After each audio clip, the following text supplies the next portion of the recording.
உண்மையான அன்பு இல்லைன்னா எங்கேயுமே வாழ்க்கை ஜெயிக்கவே முடியாது. நீங்க என்ன வேணா சம்பாதிச்சிடலாம், என்ன வேணா பண்ணிக்கலாம். ஒரே ஒரு வார்த்தை, என்னப்பா சாப்பிட்டியா? அதே மாதிரி ஒரு அக்கா ஒரு தம்பி மேல வச்சிருக்கா, டேய் தம்பி கரெக்டா இருடா, காலேஜ் போனியா அப்படின்னு கேட்டானா அது ஒரு காதல். நிறைய இப்போதைக்கு நான் பாக்குற விஷயம் என்ன அப்படின்னா, இந்த டீனேஜ்ல வரக்கூடிய ஒரு காதல் ஒரு மாதிரியா இருக்குங்க.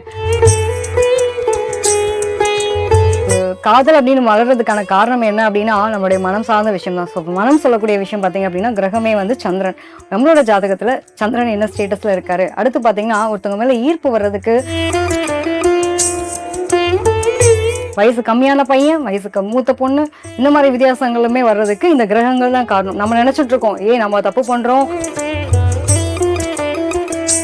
லவ் பண்ணும்போது என்ன தோணும் அப்படின்னா, எனக்கு எங்க அம்மா அப்பா பெருசு இல்ல, எனக்கு எதுவுமே பெருசு இல்ல, சுயமரியாதை பெருசு இல்ல, கௌரவம் பெருசு இல்ல, எதுவுமே பெருசு இல்ல, நீ என்ன வேணா பேசுப்பா, நான் வாழ்ன்ற அளவுக்கு தோணும். ஆஃப்டர் மேரேஜ் வந்தோடனே எங்கெல்லாம் விட்டு கொடுத்தனோ அத்தனையும் எனக்கு முக்கியம்.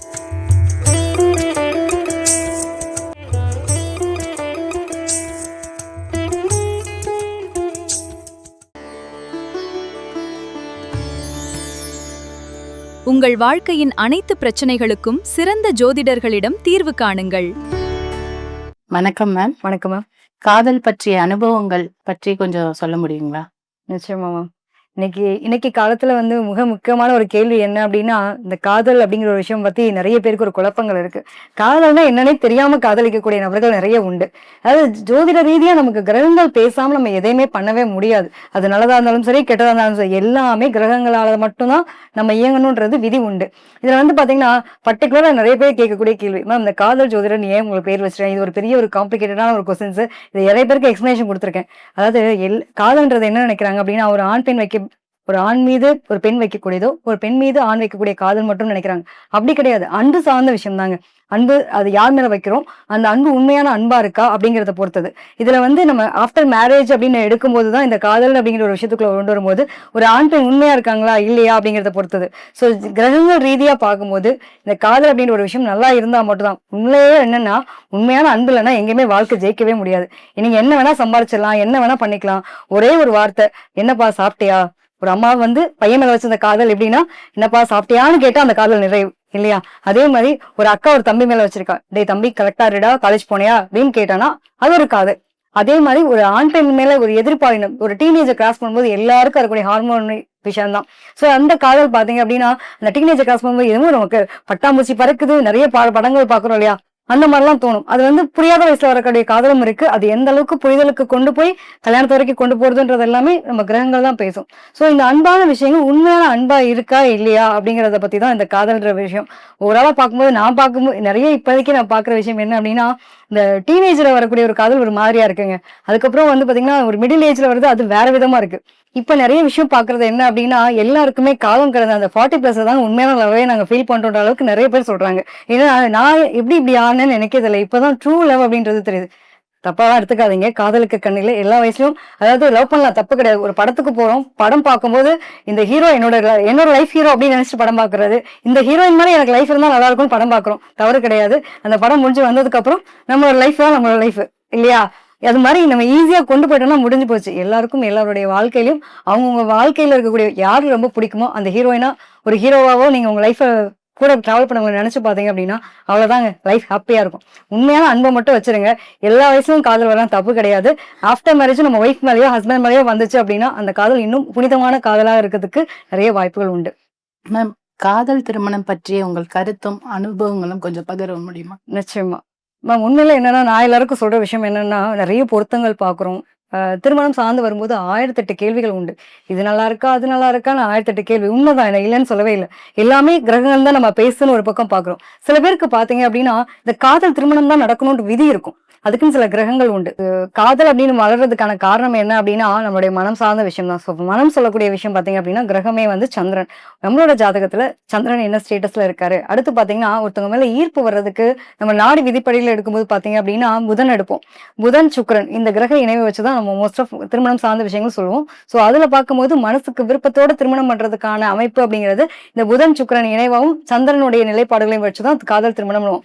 நான் ஜாதகம் பார்க்கும்போது நிறைய விஷயங்களை என்ன பாக்குறேன் அப்படின்னா, இந்த பொருத்தங்கள்லாம் தாண்டி மனப்பொருத்தம் இருக்கா, அது இருந்தா நீங்க தாராளமா பண்ணுங்க. நிறைய பேருக்கு நான் லவ் மேரேஜ் பண்றீங்க அப்படின்னா நிறைய பார்க்கணும்னு அவசியம் இல்லை. சில நேரங்கள்ல கட்டங்கள் சரியில்லை அப்படின்னா முடிஞ்ச அளவுக்கு விட்டு கொடுத்து போறதும் அப்படின்றது ரொம்ப முக்கியம். யாரா இருந்தாலுமே சரிங்க, லவ் மேரேஜோ அரேஞ்ச் மேரேஜோ, லவ்க்குள்ள போறதுக்கான ரீசனா இருந்தாலுமே ஒரு 2 வருஷத்துக்கு நீங்களோட உங்களோட வாழ்க்கையை எதிர்பார்த்த மாதிரி இருக்கவே இருக்காது. ஸோ எதிர்பார்ப்புல குறைச்சிட்டு கொண்டு போனீங்க அப்படின்னா வாழ்க்கை ரொம்ப சூப்பரா இருக்கும்.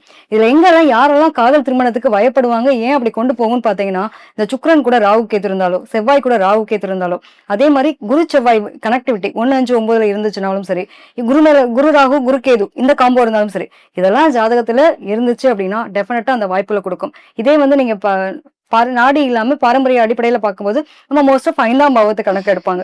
அந்த மாதிரியான 5ஆம் பாவகம் எங்கேயாவது பாதிக்கப்பட்டிருந்துச்சு அப்படின்னா அவங்களுக்குமே இந்த திருமணம் சார்ந்த விஷயங்கள் 5ஆம் பாவம், 7ஆம் பாவம், 11ஆம் பாவம் ரொம்ப முக்கியமான பாவம். 7ஆம் பாவம்ன்றது கலத்திரம். ஸோ கலத்திரம் சார்ந்த விஷயங்கள் அப்படிங்கும் போது இதுல எங்கேயாவது இடர்பாடுகள் இருக்கு அப்படின்னா இவங்களுக்குலாம் வந்து இந்த காதல் திருமணத்துக்கான போகக்கூடிய வாய்ப்புகளை ஏற்படுத்தும். அதுலயும் பாத்தீங்க அப்படின்னா இந்த டிஃபரன்சியேஷன் இருக்கும். வயசு கம்மியான பையன், வயசுக்கு மூத்த பொண்ணு, இந்த மாதிரி வித்தியாசங்களுமே வர்றதுக்கு இந்த கிரகங்கள் தான் காரணம். நம்ம நினைச்சிட்டு இருக்கோம், நம்ம தப்பு பண்றோம், நம்ம சரி பண்றோம், இதெல்லாம் கூடவே கூடாதுன்னு நினைப்போம். கிரகங்கள் என்ன இருக்கோ அது நம்ம லைஃப்ல கொண்டு வருது. அதை எப்படி நம்ம சரி பண்ணி கொண்டு போறோம், இது ஏன் நடக்குது, ஃபர்ஸ்ட் ஆய்வு பண்ண ஆரம்பிங்க. இங்க யாருமே நம்ம எல்லாத்தையும் வந்து நம்ம நினைக்கிறது கிடையாது, ஆல்ரெடி டிசைட் பண்ணி தான் இங்க வந்திருக்கோம். நிறைய பேருக்கு இருக்கக்கூடிய காம்ப்ளிகேஷனான விஷயம் என்னன்னா, இது ஏன் நடக்குதுன்னே தெரியல, நம்ம சரி பண்ணணும், நம்ம தான் தப்பு. கிரகங்கள் இப்படி இருக்கு, அதுக்கான சொல்யூஷன் நம்ம கையில தான் இருக்கு. அதை எப்படி நம்ம பார்க்க போறோம், அணுகுறோன்றதை பொறுத்தது. சோ காதல் தவறு கிடையாது. காதல் கரெக்டான உண்மையான காதலா இருந்து அது திருமணத்துக்கு கொண்டு போகணுங்கிற உங்களோட முயற்சி இருக்கு இல்லையா, அது ரொம்ப முக்கியம். என்னதான் இருந்தாலும் லவ் பண்ணும்போது உங்க நிறைய பேருக்கு இப்ப நிறைய இருக்கக்கூடிய காம்ப்ளிகேஷன்ஸ் என்ன அப்படின்னா, லவ் பண்ணிருக்கும் போது இருக்கக்கூடிய ஒரு நம்பிக்கை ஆஃப்டர் மேரேஜ் அந்த நம்பிக்கை இல்லாம போறது, ஒரு புரிதல் இல்லாத போறது, விட்டு கொடுக்கக்கூடிய மனநிலை இல்லாம போறது, இதனாலதான் இஷ்யூஸ் வருது. சோ இதை கரெக்டா நீங்க காம்ப்ளிகேட் பண்ணிக்காம கொண்டு போனீங்க அப்படின்னா உங்க லைஃப் சூப்பரா இருக்கும். மேம், இப்ப இருக்கிற காலகட்டத்துல லவ் மேரேஜ் முக்காவாசி டைவர்ஸ்ல முடியுது. அதுக்கு என்ன காரணமா இருக்கும்னு நீங்க நினைக்கிறீங்க? நிச்சயமா மேம். அதாவது நிறைய பேருக்கு நான் பாக்குற ஒரு விஷயம் என்னன்னா, நான் லவ் பண்ணி தான் மேம் கல்யாணம் பண்ணேன். நீங்க லவ் பண்ணா எதையுமே பார்க்க வேணாம்லாம் சொல்றீங்க. ஆனா அதுக்கப்புறம் தான் பெரிய பஞ்சாயத்தே ஓடுது அப்படின்ற மாதிரி பல பேருக்கு இருக்கும். நம்ம சொன்ன கிரகங்கள் அடிப்படையில தான் இவங்களுக்கான காதல்ல இருந்து திருமணத்துக்கு கொண்டு போயிருப்பாங்க. அங்க என்னன்னாங்க ஒண்ணும் இல்ல. இப்போ வந்து ஃபோன் பண்ணி கூப்பிடுறான், அந்த பொண்ணை பாக்குறதுக்காக என்ன பண்ணுவான் அந்த பையன், மணிக்கணக்கா வந்து வெயிட் பண்ணி எல்லாம் வந்து லவ் பண்ணும்போது டைம் எல்லாம் கண்ணுக்கே தெரியாது. என்னன்னாலும் சரி எனக்கு அந்த பிள்ளை பார்த்தா போதுன்ற அளவுக்கு தோணும் இல்லையா. இதே வந்து ஆஃப்டர் மேரேஜ் வந்தோடனே என்ன ஆகுது அப்படின்னா, நம்ம பொண்டாட்டி தானே, அவளை போய் பார்க்க தானே போறோம், நம்ம அப்படி தானே இருக்க போறோம்ன்ற மாதிரி ஒரு லேசி ஆயிடும். இன்னொன்னு பர்த்டேவா செலிப்ரேஷன்லாம் பண்ணுவாரு சார், எப்போ பண்ணுவாரு அப்படின்னா பிஃபோர் மேரேஜ். ஆஃப்டர் மேரேஜ் நீ ஏன் செலிப்ரேட் பண்ணல, இத்தனை நாள் அப்ப நான் உனக்கு ஒய்ஃப் எனக்கு தெரியலையா. இங்கதான் புரிதல் வேறுபாடு வரும். என்னன்னா நம்ம பொருள் அப்படிங்கும்போது நம்ம பெருசா நம்ம கன்சிடர் பண்ண மாட்டோம். இவங்க என்ன நினைப்பாங்கன்னா, அந்த லவ் பண்ணும்போது இருக்கிற அதே மென்டாலிட்டி ஆஃப்டர் மேரேஜும் வேணும்னு எதிர்பார்ப்பாங்க. அன்னைக்கு 100 ரூபாய் எங்க அப்பா பாக்கெட்ல இருந்து சரி செலவு பண்ணிட்டேன், இன்னைக்கு 100 ரூபாய் தான் என் ஒய்ஃபுக்கு ஏதாவது நான் அடுத்து என்னோட ஃபேமிலி ரன் பண்றதுக்கு வேணும்னு யோசிப்பாங்க. சோ அந்த இடத்துல இந்த புரிதல் இல்லாம நிறைய பேருக்கு இடர்பாடுகள் இருக்கு. இன்னொன்னு என்ன அப்படின்னா, நம்ம வீட்டுல நம்ம லவ் பண்ணும்போது என்ன தோணும் அப்படின்னா, எனக்கு எங்க அம்மா அப்பா பெருசு இல்ல, எனக்கு எதுவுமே பெருசு இல்ல, சுயமரியாதை பெருசு இல்ல, கௌரவம் பெருசு இல்ல, எதுவுமே பெருசு இல்ல, நீ என்ன வேணா பேசுப்பா, நான் வாழ்ன்ற அளவுக்கு தோணும். ஆஃப்டர் மேரேஜ் வந்தோடனே எங்கெல்லாம் விட்டு கொடுத்தனோ அத்தனையும் எனக்கு முக்கியம். நீ எப்படி என்னை வந்து மதிக்காம இருக்கலாம், நீ எப்படி என்ன குடும்பத்தை பத்தி பேசலாம். தேவையில்லாத காம்ப்ளிகேஷன்ஸ் எங்க வரும் அப்படின்னா இவங்களுக்குள்ள புரிதல் குறைபாடு தான். ஸோ அந்த புரிதல் குறைபாடுன்றது மேக்சிமம் எப்படி கல்யாணம் பண்ணாலும் சரி 2 இயர்ஸ் வரைக்கும் அவங்களுக்குள்ள ஒரு புரிதல் வர்றதுக்கு ரொம்ப டைம் எடுக்கும். என்னதான் லவ் பண்ணி கல்யாணம் பண்ணாலும் இதுல பிரச்சனை வரும். இதுக்கான காரண கிரகம் என்ன அப்படின்னா, நம்மளே ஆல்ரெடி ராகு கேதுனுடைய தொடர்பு இருக்கிறனால லவ் மேரேஜே பண்றோம். அப்ப அந்த ராகு கேது வச்சு செய்வாரா செய்ய மாட்டாரா? அப்ப ராகு கேதுக்களுக்கான சாந்தி பண்ணிக்கிறது, பொறுமை நிதானத்தை கடைபிடிக்கிறது, இந்த மாதிரிலாம் பண்ணோம் நம்ம லைஃப் சூப்பரா இருக்கும்.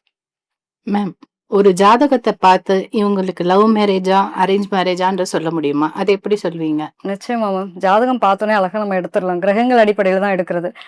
கண்டிப்பா இவங்கெல்லாம் லவ் பண்ணி தான் கல்யாணம் பண்ணுவாங்க அப்படின்னு சொல்லுவோம். அது நம்ம பாரம்பரிய ரீதியா எடுத்துட்டோம் அப்படின்னா, அந்த 6, 8, 12ல போயெல்லாம் கிரகங்கள் உட்கார்ந்துச்சு அப்படின்னா நிச்சயமா ஏதோ பதம் பார்க்க போகுது லைஃப் அப்படின்றது தெரியும்.